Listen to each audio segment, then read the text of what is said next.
Betting apps మళ్లీ మళ్లీ ప్రాణాలు తీస్తూనే ఉన్నాయి. మరో యువ కిరణం అంతమైంది.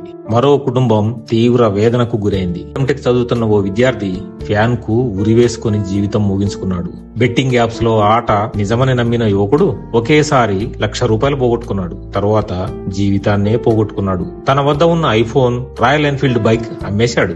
తల్లిదండ్రులు పంపిన డబ్బులు కూడా బెట్టింగ్ లో పెట్టాడు. తీవ్ర మనోవేదనతో చివరికి బలవన్మరణానికి పాల్పడ్డాడు. ఆ కుటుంబం ఇప్పుడు అంతులేని విషాదంలో మునిగిపోయింది. ఇలా బెట్టింగ్ యాప్స్ మన యువతను మింగేస్తున్నాయి. బెట్టింగ్ యాప్స్ దోచుకోవడం కోసమే తయారు చేయబడ్డాయి. అవి మీ అధీనంలో ఉండవు.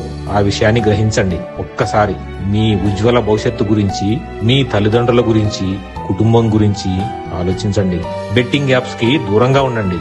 జీవితం పట్ల అవగాహనతో ముందుకు వెళ్ళండి. నిరంతరం మీ సేవలో మీ రాచకొండ పోలీస్.